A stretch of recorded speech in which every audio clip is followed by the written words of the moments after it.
TSPSC నిర్వహించబోతున్నటువంటి group 1, group 2 తదితర పోటీ పరీక్షలు సన్నద్ధమవుతున్నటువంటి తెలంగాణ యువతి యువకులందరికీ కూడా టీసీఆర్ తరపున శుభాకాంక్షలు. మనం గ్రూప్ 1 ప్రిలిమ్స్ కమ్ మెయిన్స్లో భాగంగా పర్యావరణం నుంచి ఒక అంశాన్ని మనం ఈరోజు చర్చిస్తున్నాం. ఇది పర్యావరణ పరిరక్షణకు భారతదేశంలో తీసుకోబడినటువంటి చర్యలు, అంటే ఎటువంటి చట్టాలు తీసుకురాబడినవి, ఆ చట్టాల్లో ఉన్నటువంటి ప్రముఖమైన అంశాలు ఏమిటి, ఆ చట్టాల వెనుక ఉన్నటువంటి లోపాలు కానీ లేదా ఏమైనా ముఖ్యమైన అంశాలు కానీ ఏమైనా ఉంటే ఈ సెషన్లో మనం వాటన్నిటిని కూడా పరిశీలిద్దాం.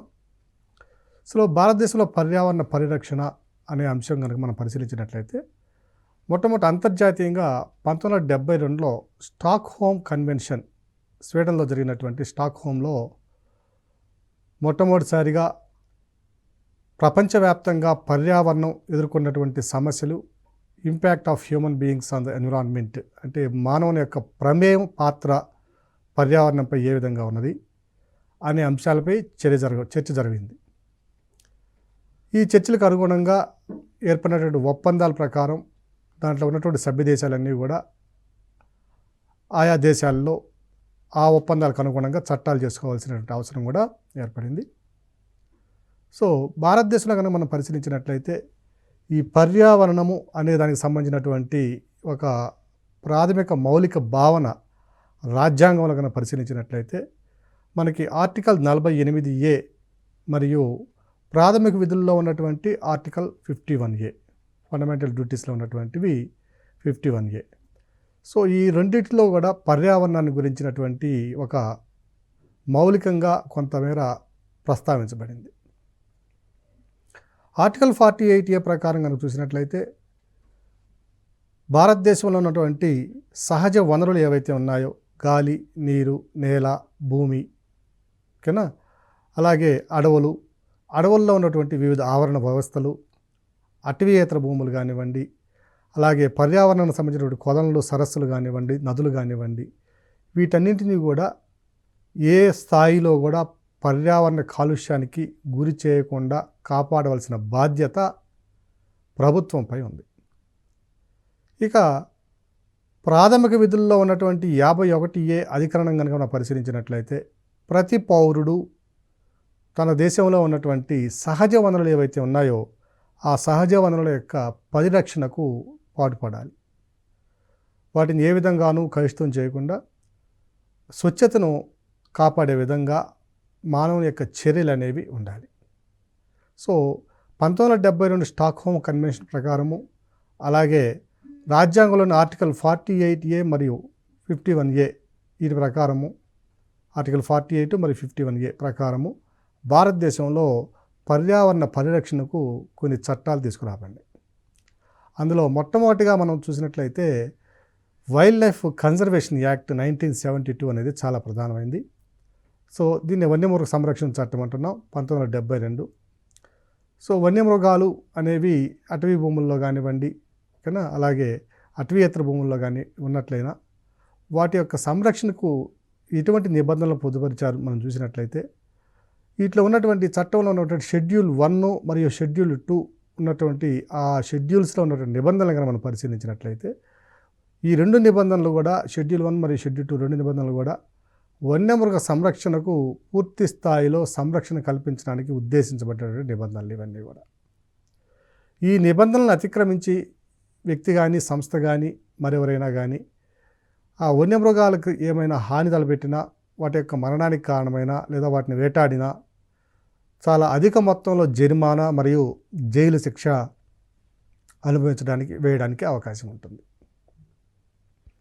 ఇక కొంచెం మాత్రం తీవ్రత తక్కువ కలిగినటువంటి వన్యమృగ సంరక్షణకు లేదా వన్యమృగాలపై జరిగినటువంటి ఇక ఏదైతే చర్యలు ఉన్నాయో కొంచెం తీవ్రత తక్కువగా ఉన్నట్లయితే షెడ్యూల్ 3 మరియు షెడ్యూల్ 4లో, ఈ చట్టంలో ఉన్నటువంటి షెడ్యూల్ 3 మరియు షెడ్యూల్ 4లో ఉన్నటువంటి నిబంధనల ప్రకారము కొంతమేర తక్కువ మొత్తంలో జరిమానా విధించడానికి అవకాశం, అంటే నేర తీవ్రతను బట్టి షెడ్యూల్ 1, షెడ్యూల్ 2 కానీ లేదా షెడ్యూల్ 3, షెడ్యూల్ 4 కానీ అన్వయిస్తారు.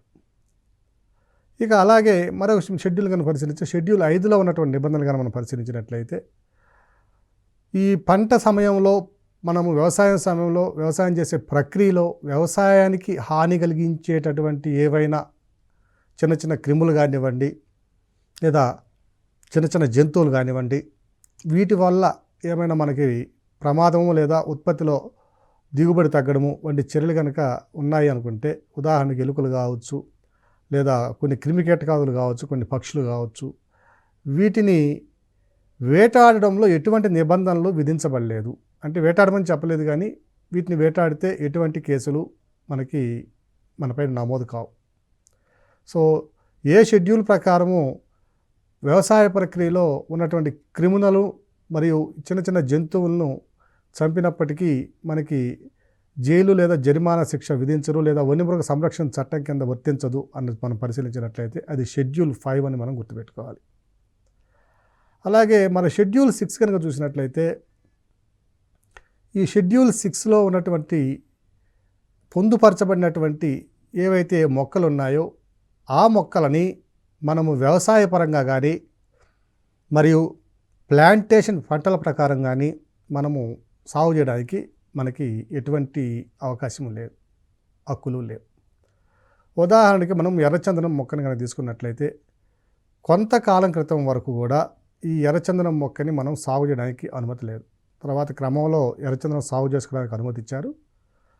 అలాగే ఒక బ్యాంబూ ప్లాంట్ స్పీసెస్ తీసుకున్నామంటే మనము మన బ్యాంబూని కనుక తీసుకున్నట్లయితే, ఆ బ్యాంబూని 2021 వరకు లేదా 2019 వరకు దాన్ని సాగు చేయడానికి అనుమతి లేదు. ఈశాన్య భారతదేశంలో ఉన్నటువంటి డిమాండ్ దృష్ట్యా ఈశాన్య భారతదేశంలో దీన్ని పేదవాడి కలప అంటారు, వెదురుని.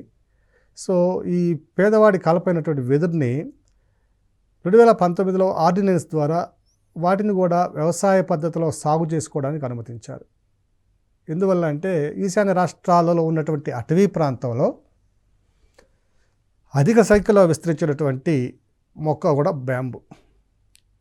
ప్రపంచవ్యాప్తంగా చూసినట్లయితే అధిక శాతం విస్తీర్ణం బ్యాంబూ కింద, వెదురు కింద ఉన్నటువంటి దేశాన్ని కనుక చూసినట్లయితే భారతదేశం అధిక శాతం విస్తీర్ణం కింద ఉంది. కానీ ఉత్పాదకత విషయంలో మనం రెండో స్థానంలో ఉన్నాం.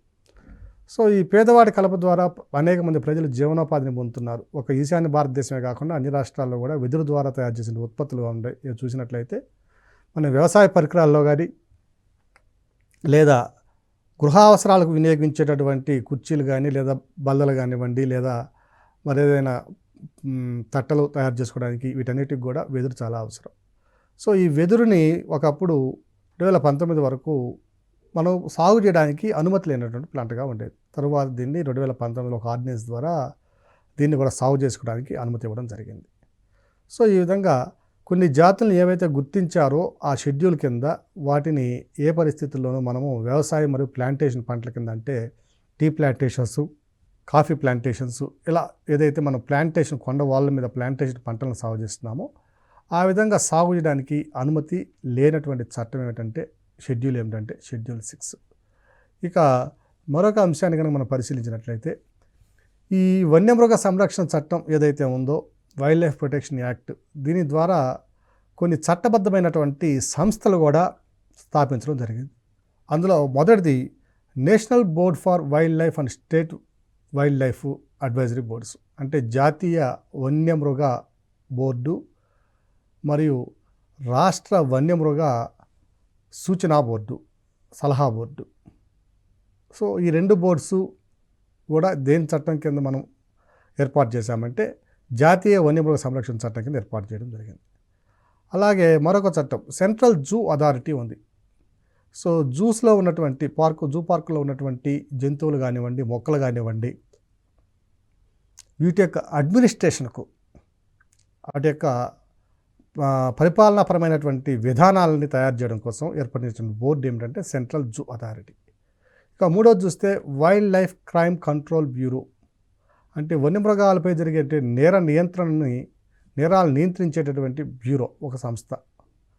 అలాగే నేషనల్ టైగర్ కన్జర్వేషన్ అథారిటీ, దీన్ని కూడా వైల్డ్ లైఫ్ ప్రొటెక్షన్ యాక్ట్ కిందనే ఏర్పాటు చేయడం జరిగింది. సో ఈ 4 బోర్డులు కూడా మనము ఈ వన్యమృగ సంరక్షణ చట్టం కింద మనం ఏర్పాటు చేసుకోబడినటువంటి బోర్డులు.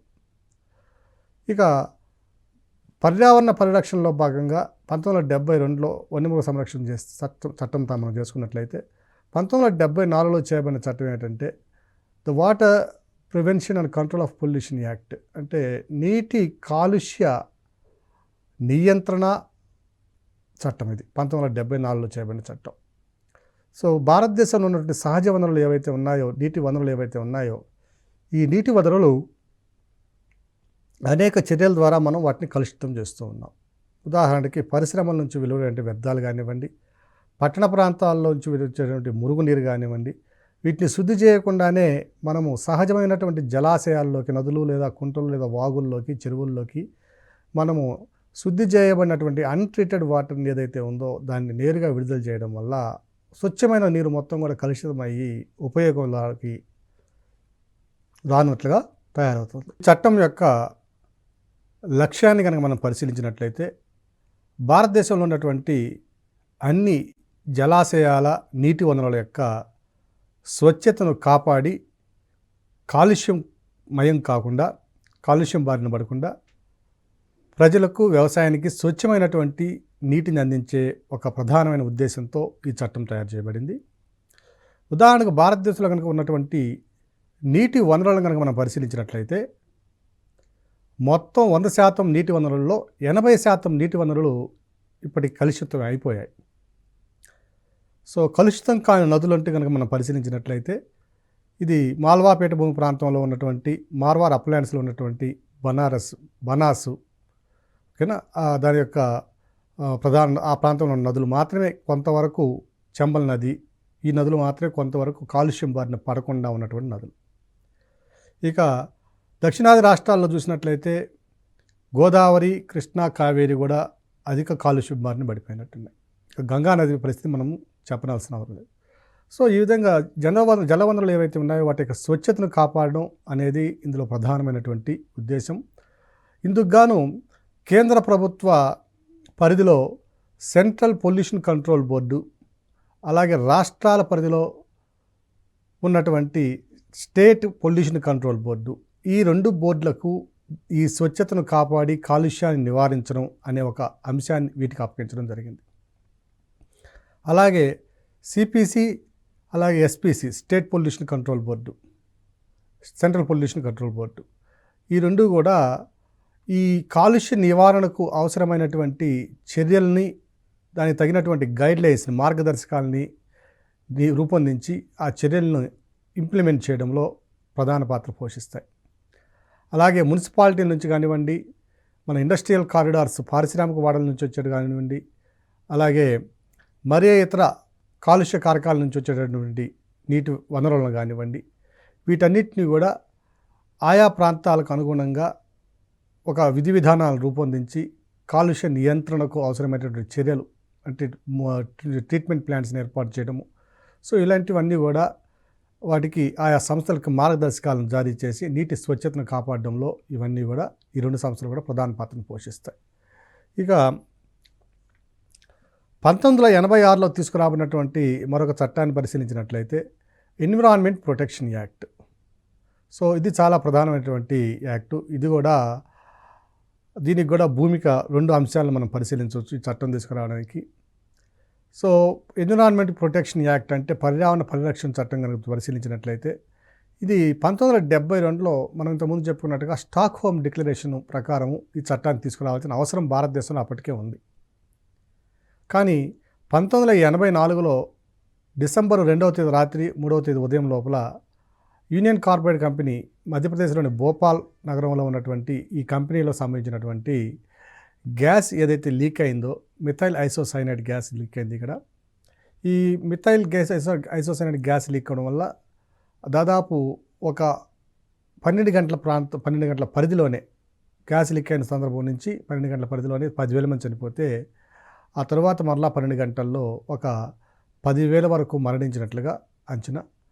సో మొత్తం మీద 15,000 నుంచి 20,000 వరకు ఈ భోపాల్ గ్యాస్ దుర్ఘటనలో, గ్యాస్ ట్రాజడీలో మరణాలు సంభవించాయి. సో ఇది ప్రపంచంలోనే అత్యంత దారుణమైనటువంటి విపత్తుగా మనం దీన్ని పరిగణించవచ్చు. సో ఈ విపత్తు తర్వాత కేంద్ర ప్రభుత్వం తీసుకున్నటువంటి మరొక చట్టం, చర్య ఏమిటంటే ద ఎన్విరాన్మెంట్ ప్రొటెక్షన్ యాక్ట్ పర్యావరణ పరిరక్షణ చట్టం 1986 తీసుకురావడం జరిగింది.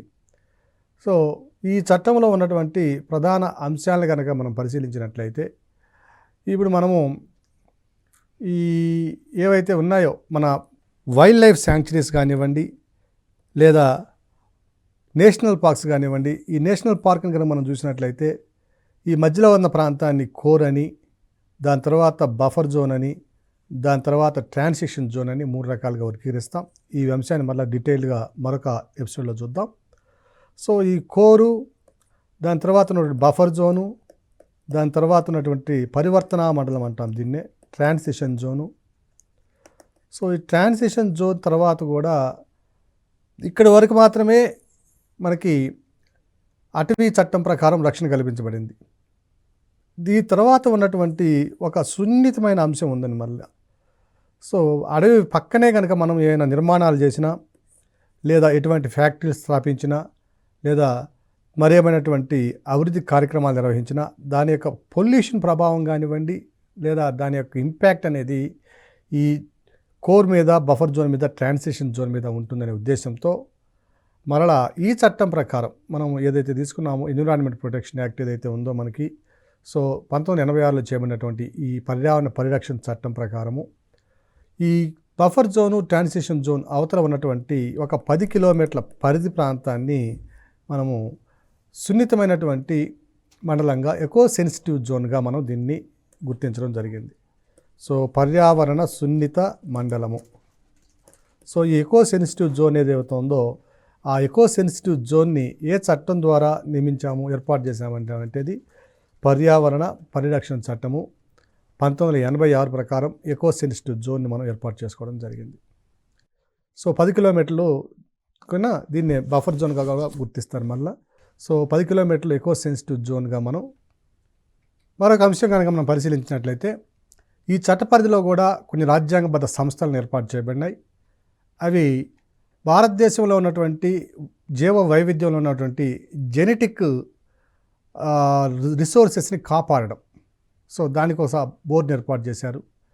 Genetic engineering appraisal committee. అలాగే భారతదేశ తీర ప్రాంతాలలో, సముద్ర తీర ప్రాంతాల్లో ఉన్నటువంటి ఆవరణ వ్యవస్థల పరిరక్షణ కోసం కూడా మరొక బోర్డుని ఏర్పాటు చేయడం జరిగింది, ఒక సంస్థని. అది national coastal zone management authority.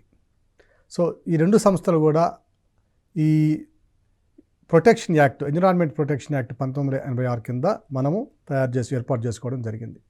So environment protection యాక్ట్లో ఉన్నటువంటి ప్రధానమైన అంశాలను మనం పరిశీలించినట్లయితే దీని స్టాక్హోమ్ డిక్లరేషన్ అనుగుణంగా, అలాగే భోపాల్ గ్యాస్ ట్రాజడీకి అనుసరించి దీన్ని ఏర్పాటు చేయడం, ఈ చట్టాన్ని తీసుకురావడం జరిగింది. అలాగే మనకి నేషనల్ పార్క్స్, ఈ ప్రాంతంలో ఉన్నటువంటి వైల్డ్ లైఫ్ శాంక్చురీస్, ఈ ప్రాంతాలలో ఉన్నటువంటి గుర్తించబడినటువంటి ఈ వన్యమృగ సంరక్షణ కేంద్రాలకు ఆవల ఉన్నటువంటి 10 కిలోమీటర్ల పరిధిలో ఒక సున్నిత మండలాన్ని కూడా దీన్ని గుర్తించాము, ఎకో సెన్సిటివ్ జోన్ని.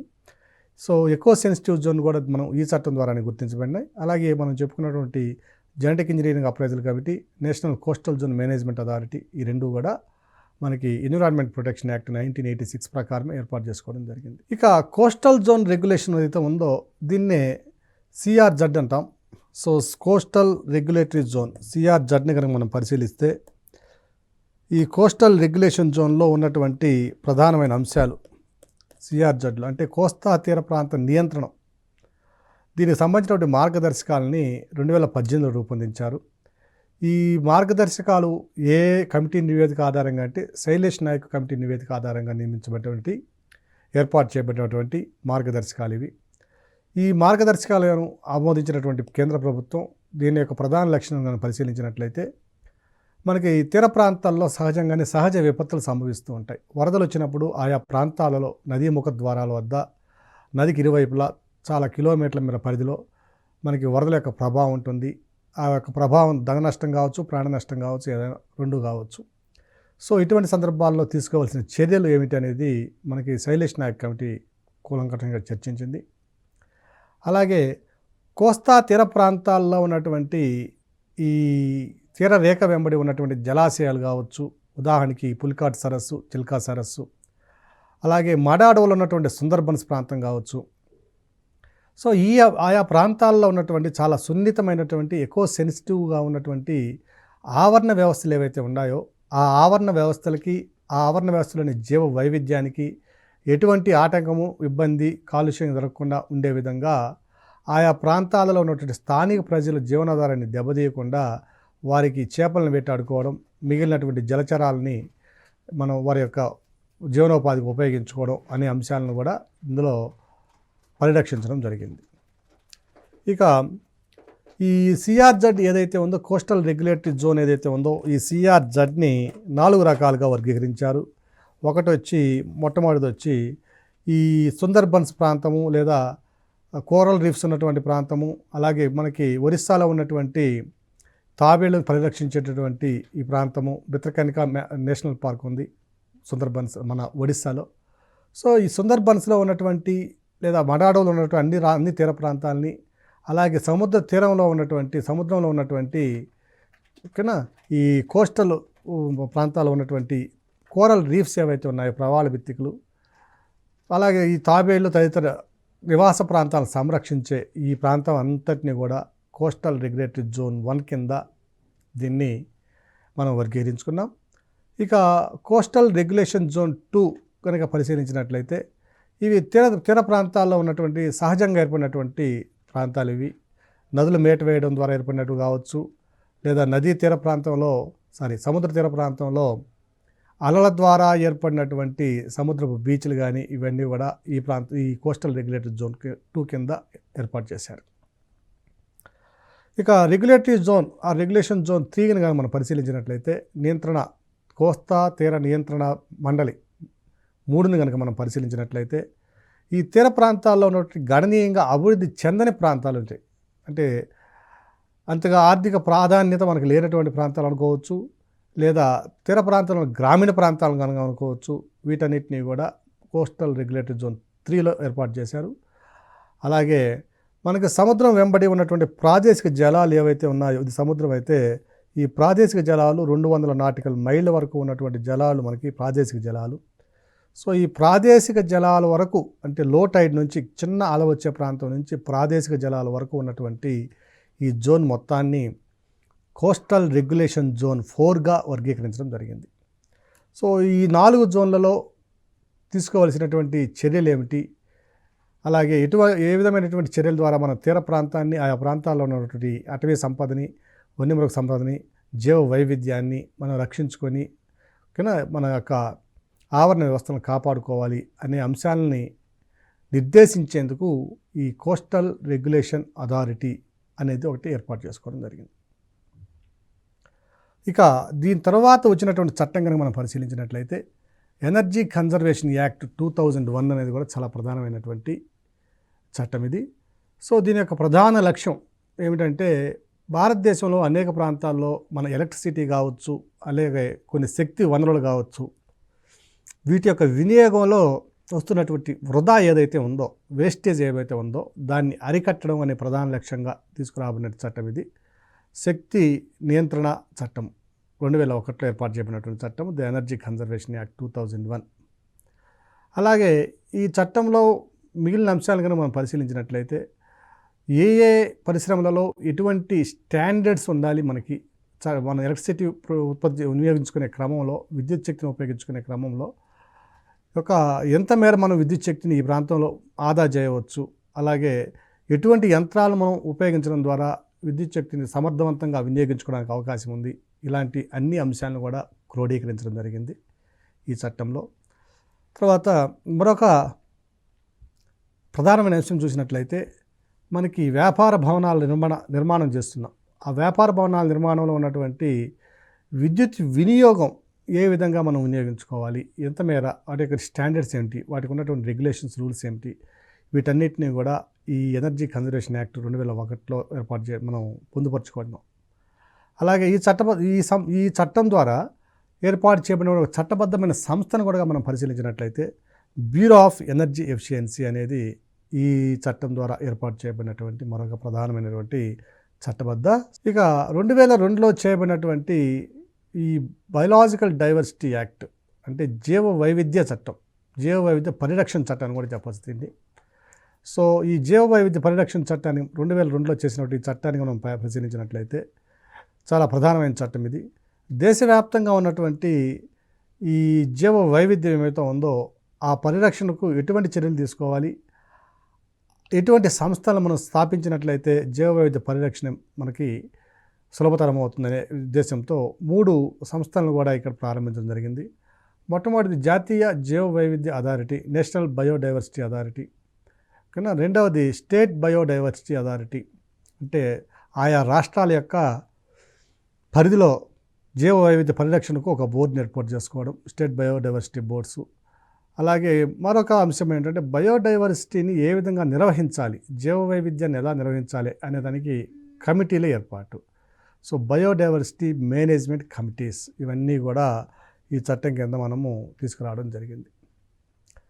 మరొక ప్రధానమైన చట్టము, ఇప్పటికీ కూడా వివాదాస్పదంగా ఉన్నటువంటి చట్టము 2006లో తీసుకురాబడినటువంటి షెడ్యూల్డ్ తెగల యొక్క మరియు అడవుల్లో స్థానికంగా నివసిస్తున్న తెగల యొక్క హక్కుల చట్టం ఇది. వాళ్ళ యొక్క హక్కులను గుర్తించే చట్టం. Scheduled tribes and other traditional forest developers act 2006 regarding the recognition of the forest rights of the traditional forest developers and scheduled tribes. So వీరికి సంబంధించినటువంటి ఇటువంటి రక్షణ కల్పించాలి. ఆయా ప్రాంతాల్లో అడవుల్లో స్థానికంగా ఉన్న ప్రజలకు ఎటువంటి అవకాశాలు ఇవ్వాలి, భూమి మీద గిరిపుత్రులకు ఉన్నటువంటి హక్కులు ఏమిటి అనే అంశం దీంట్లో గుర్తించడం జరిగింది. సో దీన్ని కనుక చూసినట్లయితే వాళ్ళ యొక్క తరతరాలుగా ఎవరైతే నివసిస్తున్నారో ఆ ప్రాంతాల్లో ఆ తరతరాలుగా నివసిస్తున్నటువంటి స్థానికంగా ఉన్నటువంటి ఆ షెడ్యూల్డ్ తెగల యొక్క హక్కులను గుర్తించాలి. అటవీ భూముల్లో వారు ఏదైతే వ్యవసాయాన్ని అనుసరిస్తున్నారో ఆ వ్యవసాయాన్ని కూడా గుర్తించి వారికి ఆ వ్యవసాయ భూములపై కూడా హక్కు కల్పించే విధంగా తీసుకురాబడిన చట్టం ఇది. దీంతో పాటుగా వారి యొక్క జీవ వైవిధ్యాన్ని, వారి యొక్క జీవనోపాధిని రక్షిస్తూనే వారి ద్వారానే జీవ వైవిధ్యాన్ని కూడా పెంపొందించే విధంగా చర్యలు తీసుకోబడుతూ పర్యావరణాన్ని మనము అభివృద్ధి పరచుకోవడం, అలాగే అటవీ ప్రాంతాల్లో ఉన్నటువంటి సున్నితమైన సంబంధాలు ఏవైతే ఉన్నాయో వాటన్నింటినీ కూడా మనము పరిరక్షించడం అనేది ప్రధానమైన అంశంగా మనం ఇక్కడ గమనించాలి. ఇక ఈ చట్టంలో 4 హక్కులు గుర్తించబడినాయి.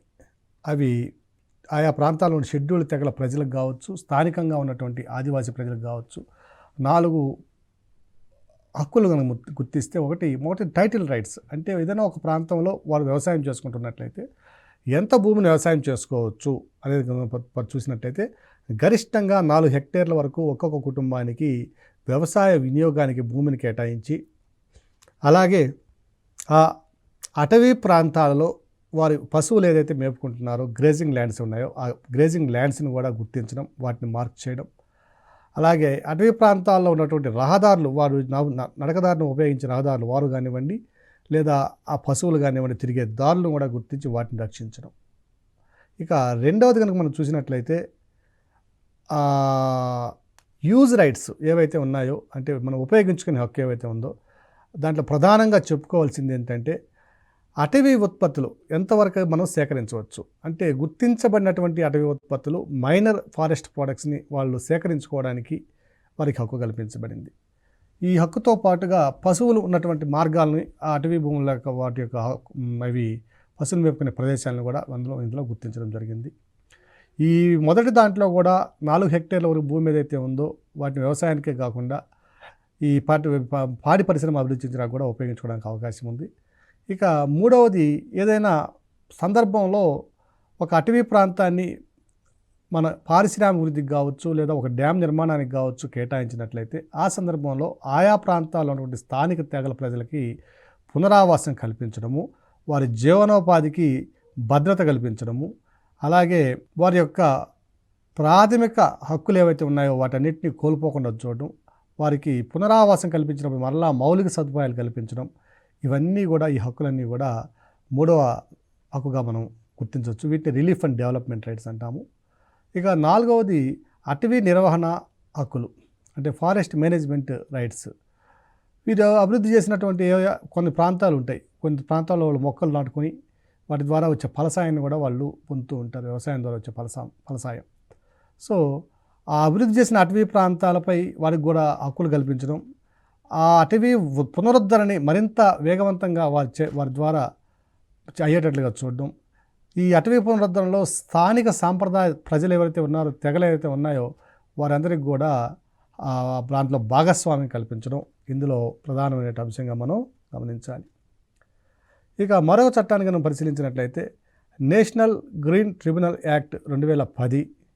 సో 2010లో తీసుకురాబడినటువంటి ఈ చట్టము ఒక ప్రధాన ఉద్దేశం ఏమిటంటే ప్రతి భారతీయుడికి, ప్రతి భారతదేశంలో ఉండే ప్రతి వ్యక్తికి, అలాగే జీవ వైవిధ్యంలో ఉండే ప్రతి ప్రాణికి ఒక సుహృద్భావమైనటువంటి ఆరోగ్యకరమైనటువంటి వాతావరణాన్ని, పర్యావరణాన్ని కల్పించడం అనేది దీని యొక్క ప్రధాన లక్ష్యం. సో 1992 దళిత్రి సదస్సును అనుసరించి ఈ చట్టాన్ని రూపకల్పన చేయడం జరిగింది.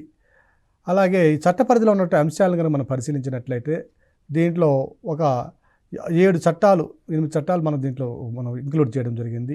అదే నీటి కాలుష్య నియంత్రణ చట్టము, నీటి కాలుష్యం మరియు సెస్ చట్టము, అలాగే ఎయిర్ పొల్యూషన్ గాలి కాలుష్య నియంత్రణ చట్టము, అటవీ పరిరక్షణ చట్టము, అలాగే పర్యావరణ పరిరక్షణ చట్టము, పబ్లిక్ లయబిలిటీ ఇన్సూరెన్స్ యాక్ట్ 1991, అలాగే 2002లో జరిగినటువంటి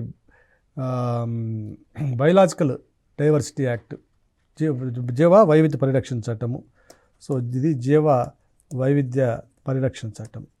సో ఈ జీవ వైవిధ్య ఇవన్నిటినీ కూడా ఇందులో ఇంక్లూడ్ చేయడం జరిగింది. సో ఇవన్నీ కూడా మనము గుర్తుంచుకోవాల్సిన అంశాలు. ఇక ఈ చట్ట పరిధిలో రానటువంటి చట్టాలను కనుక పరిశీలించినట్లయితే వైల్డ్ లైఫ్ ప్రొటెక్షన్ యాక్ట్ 1972 రాదు. ఇప్పుడు షెడ్యూల్ తెగల యొక్క హక్కులు ఏవైతే ఉన్నాయో 2006లో ఉన్నాయో చేయబడిన చట్టము ఇవి కూడా ఈ పరిధిలోకి రాదు. ఇక వీటితో పాటుగా ఈ నేషనల్ గ్రీన్ ట్రిబ్యునల్ యాక్ట్ ప్రకారం ఉన్నటువంటి ట్రిబ్యునల్స్ ఏవైతే ఉన్నాయో అవి ఇచ్చినటువంటి జడ్జిమెంట్స్ని కూడా మనము మరలా హైకోర్టు, సుప్రీంకోర్టులో మనం సవాల్ చేయడానికి, ఛాలెంజ్ చేయడానికి కూడా హక్కులు ఉన్నాయి. సో అభ్యర్థులందరూ కూడా ఈ చట్టాలపైన మంచి అవగాహన కలిగి అటు ప్రిలిమ్స్లో కానివ్వండి, ఇటు మెయిన్స్లో కానివ్వండి, ఏ విధంగా వచ్చినా కూడా మనము ఈ యొక్క అంశాలన్నింటినీ కూడా గుర్తుపెట్టుకోవాల్సిన అవసరము ఉంది. ధన్యవాదాలు.